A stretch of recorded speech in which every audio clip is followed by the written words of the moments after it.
College చూసినప్పుడు దీని ఖ్యాతి నాకు చాలా గొప్పగా అనిపించిందండి. ఒక్కసారి జన్మలోనైనా సరే నేను అందులో చదవాలి అనే ఆశ నాలో ఉండేది. ఆ ఆశతోనే నేను లాస్ట్ రాయడం జరిగింది. దాంట్లో నాకు సీటు రావడం జరిగింది. నాతో పాటు మేము 10 మంది, అంటే 10 నుంచి 12 మంది మీ ఫస్ట్ ఇయర్స్ వాళ్ళమే ఉన్నాం. మేమంతా కూడా మొదట్లో వచ్చినప్పుడు ఆ హాస్టల్ రూమ్స్ చూసినప్పుడే మాకు ఇంకా భయంకరంగా ఉండింది. పోనీ మాకు ఆ హాస్టల్ లేకపోయినా అన్నం బాగుండే కాడ పెడతారు, అన్నం అది భోజనమైనా బాగా ఏర్పాటు చేస్తారు అనుకున్నాం, కానీ అది కూడా మాకు జరగలేదు. తీరా మేము ఇక్కడికి వచ్చి చూసేసరికి ఎంతో ఇంకా అప్పటికి మేము వండుకుంటున్నాం. 3 నుంచి 4 నెలలు కాక మేము వంటలు వండుకుంటున్నాం. మేమే వండుకోవాల్సి వచ్చేది రూమ్లలో. ఈ మళ్ళీ మెస్ కంటిన్యూ చేసే టైంకి వచ్చేసరికి ఒక్కసారి చూడగానే ఒక మన ఏదైతే పాత గుహలు ఉంటాయో, చారిత్రకమైన గుహలు, అలా అనిపించింది. ఇంకా ఇది సార్ ఏంటి సార్ ఈ మెస్ ఇలా ఉంది, ఇలా మరి మా పరిస్థితి ఏంటి సార్, మా మార్చండి సార్. అవతల వాళ్ళేమో మంచి మంచి సౌకర్యాలు పొందుతున్నారు, మేమేమో ఇప్పుడు దుందుబు లాంటి కొత్త హాస్టల్లో పీజీ విద్యార్థులు చాలా గొప్ప గొప్ప వాళ్ళకి మంచి మంచి వసతులు ఏర్పాటు చేయడం జరిగింది. ఇప్పుడు ఇది E1 హాస్టల్ కదా. అవును. మీరు కోరుకుంటున్నది ఏంటంటే సి హాస్టల్ కేటాయించాలి. అవును. సి హాస్టల్ ఎట్లుంటది పరిస్థితి? సి హాస్టల్కి ఏంటంటే దానికి మెస్ సపరేట్ గా ఉన్నా కూడా, కానీ మెస్ ని రెనోవేట్ చేయడం జరిగింది. రెనోవేట్ చేయడం వల్ల మెస్ బాగా చాలా అద్భుతంగా ఉంటుందండి. మీరు కూడా ఒకసారి మీరు చూస్తారు ఈరోజు. ఆ హాస్టల్ సి అనేది చాలా అద్భుతంగా ఉంటుంది, చాలా ఫెసిలిటీస్ ఉంటాయి. తర్వాత చుట్టూ ఫెన్సింగ్ ఉంటుందండి. ఇప్పుడు ఈ1 హాస్టల్కి ఏదైతే ఉందో ఫెన్సింగ్ లేదు. బర్రెలు వస్తాయి, మనుషులు వస్తారు, ఎవరు వస్తారో అన్నోన్ పర్సన్ తెలియదు. పార్టీస్, పబ్స్, ఇక ఎక్స్ట్రా కరిక్యులర్ యాక్టివిటీస్ అన్ని జరుగుతాయి, ఒక అకాడమిక్స్ తప్ప చదవడానికి. అవును, అట్లానే ఉంటుందండి. ఇప్పుడు సి హాస్టల్ ఏంటంటే చుట్టూ గ్రౌండ్ మన ఫెన్సింగ్ ఉండి ఎవరు అన్నోన్ పర్సన్ ఎవరైతే ఉంటారో వాళ్ళు లోపలికి రావడానికి ఉండదు. సో ఇక మా విద్యార్థులు నా తోటి విద్యార్థులు వీళ్ళంతా మీరు ఏం ఎదుర్కొంటున్నారు ప్రధానంగా సమస్యలు ఇక్కడ? ప్రధానంగా సమస్యలు ఏం లేదన్న. ఈ మెస్ కూడా నీకు కంటిన్యూ కాదు. ఇప్పుడు మాకు అక్కడ కాలేజ్ నడుస్తుంటుంది, మెస్ అనేది కంటిన్యూ అయితే అస్సలకి కాదు. ఏది ఇప్పుడు ఎగ్జామ్స్ ఉన్నాయి కాబట్టి మాకు సెమ్ ఎగ్జామ్స్ ఉన్నాయి. ఇప్పుడు రేపు కూడా మాకు ఎగ్జామ్ ఉంది. అయినా మేము ఇక్కడ తిరుగుతున్నాం, చదువుకోవాలా లేకపోతే ఇక్కడ ఇట్లా మీకు చూపించుకుంటా తిరగాలా అనేది అర్థమైతలేదు. మెస్ చూసిరు, అందులో వాటర్ చూసిరు, అవి ఎట్లా తాగుతాం. దుందుబీల ఫెసిలిటీస్ మీరు ఒకసారి టైం ఉంటే అన్న మీరు దుందుబీని క్యాప్చర్ చేయండి.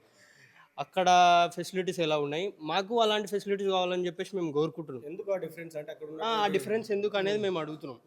వాళ్ళు ఆర్ట్సా సైన్సా, మేము లా మాకు తెలియదు. మేము ప్రిన్సిపల్ని అడిగితే ప్రిన్సిపల్ మాకు అథారిటీ లేదంటారు. ఇక్కడ కేర్ టేకర్ని అడిగితే నాకు తెలియదు, మీరు ఆయనని అడిగితే ప్రిన్సిపల్ని అడిగితేనే ప్రిన్సిపల్ చెప్పే ప్రిన్సిపల్ చేతిలోనే మొత్తం అథారిటీ ఉందని చెప్పేసి వాళ్ళు అంటారు.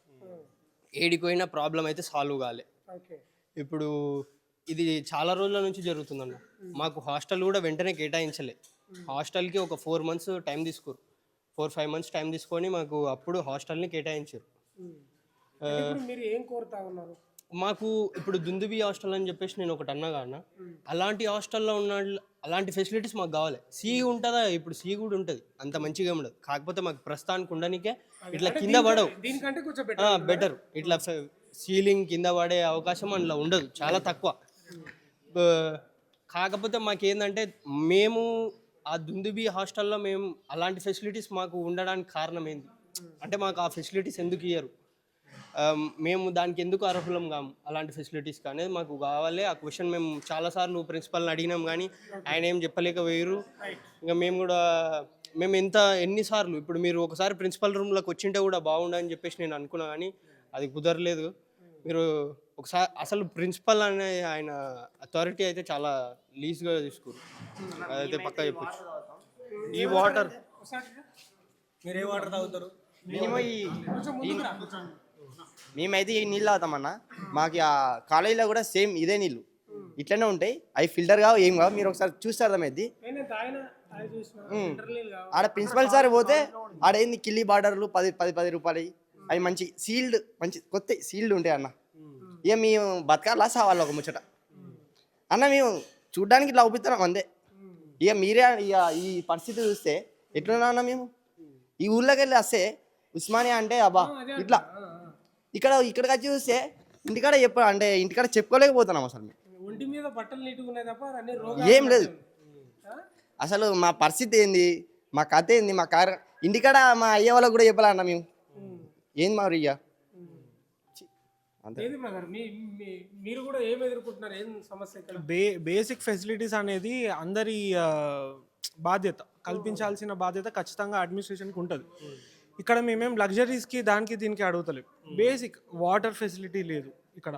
వాటర్ అసలు హాస్టల్ ఇప్పుడు చూసి కదా, అక్కడ ఎక్కడ చుట్టుపక్కల ఎక్కడ తిరిగినా మీకు వాటర్ ఫెసిలిటీ కనిపించదు. ఉన్న ఒక్క ఫిల్టర్ అది ఆలంని వాళ్ళు ఏదో ప్రొవైడ్ చేసారు, కానీ అది కూడా ఖరాబ్ అయ్యి సంవత్సరాలు దాటినాయి. దాన్ని రిపేర్ చేసి ఇచ్చే నార్దుడు లేడు. సరే రిపేరింగ్ పక్కకు పెట్టండి, దానికి చూసి కదా ఒక ఫెన్సింగ్ లేదు. బేసిక్ ఫెన్సింగ్ ఉందా? ఫెన్సింగ్ ఉండదు, ఎవరు పడితే వాళ్ళు రావచ్చు. అంటే ఇప్పుడు తప్పుగా అంటానని కాదు, మీరు కూడా ఇట్లా ఈజీగా రాగలిగి చూసిగా. దానికి ఒక సెక్యూరిటీ లేదు, మా లైఫ్కి బాధ్యత లేదు. నిన్న ఫిజికలీ హ్యాండిక్యాప్డ్ పర్సన్ స్టూడెంట్ ఆయన రూమ్లో ఉన్నప్పుడు సీలింగ్ పడిపోయింది. ఎవరు బాధ్యులు? ఖచ్చితంగా ప్రశ్నించాలి, ప్రశ్నిస్తున్నాం, ప్రశ్నిస్తూనే ఉంటాం, చూస్తాం. చాలా మేము సంతోషిస్తున్నాము. ఇదివరకు ఎవరు రాలే, ఇంత ప్రెస్ ఒక 3 గంటలు మాకు కేటాయించారు. దాదాపు మా బాధలేని చూశారు. నేను యాక్చువల్ నా పేరు యాదగిరి, ఎగ్జిక్యూటివ్ ఇంజనీర్గా నేను రిటైర్ అయినాను హౌసింగ్ కార్పొరేషన్లో. అయితే నేను లాస్ట్ ఇయర్ రాస్తే నాకు ఇక్కడ 5 IDs వచ్చింది. ఇప్పుడు నేను 3rd ఇయర్ కంటిన్యూ అవుతున్నాను. కానీ ఇక్కడ పరిస్థితులు చూస్తే మేము మా వాళ్ళకైతే మరి బాగా మీరు ఎందుకు ఉంటుండ్రు రండి అని చెప్తున్నారు. నేను ఏంటంటే డిగ్రీ చేయాలని ఆమె ఏమున్నది నాకు ఒకటి. కాబట్టి ఈ పిల్లలతో నేను హ్యాపీగా ఉంటున్నాను. ఎక్కువ నేను వీళ్ళతో గడపలేకపోతున్నా, కానీ ఈ పరిస్థితులు చూస్తే నేను కూడా ఉండలేకపోతున్నాను. నాకు 3 days నుంచి యాక్చువల్గా ఫీవర్ వస్తుంది. అయితే నేను రేపు ఎగ్జామ్ ఉందని ఉన్నాను సార్. అయితే నాకు ఈ పరిస్థితులను చూస్తే తొందరగా మాకు సాధ్యమైనంత వరకు మీరు కూడా కోఆపరేషన్ చేసి ఆ హాస్టల్ ఇస్తే మా పిల్లలు ఆనందంగా చదువుకుంటారు సార్. ఈ పరిస్థితుల్లో ఉండలేకపోతున్నారు వాళ్ళు. ఇక తప్పని పరిస్థితిలో 4-5 గంటల దాకా 4 గంటలకు లైన్ కడుతున్నారు బాత్రూమ్ కాడ. మీరు ఇదే హాస్టల్లో ఉంటారా? ఇదే ఉంటున్నాము సార్ మేము. మా దినేష్ రూమ్లో ఉంటాము. సో ఈ విధంగా మాకు భరించలేని పరిస్థితుల్లో ఈవెందో గెటాన్ అవుతున్నారు పిల్లలు. ఏదో ఇక నాన్ బోర్డర్స్ వాళ్ళు ఎవరి మీద ద్వేషం లేదు, కానీ మాకు హాస్టల్ మీరు కూడా సపోర్ట్తో ఇప్పించండి. ఎందుకంటే అక్కడ ఈ కోర్స్ అనేది ఉండదు, మాకు కాంపౌండ్ ఫెసిలిటీ అన్నీ ఉన్నాయి సార్. అక్కడ పీస్ఫుల్గా చదువుకుంటారు పిల్లలు, బాగుపడతారు అనే ఉద్దేశం. కానీ ఇంకోటి మాకు ఎలాంటి వాళ్ళ మీద వీళ్ళ మీద ఎలాంటి లేదు. కాబట్టి కమిషనరా మరి మన ప్రిన్సిపల్ వీసీ గారు అందరు స్పందించి వెంటనే మాకు హాస్టల్ ఇస్తే హ్యాపీగా ఫీల్ అవుతారు సార్. పిల్లలు చదువుకుంటారు కాన్సన్ట్రేట్గా అనేది మా భావన.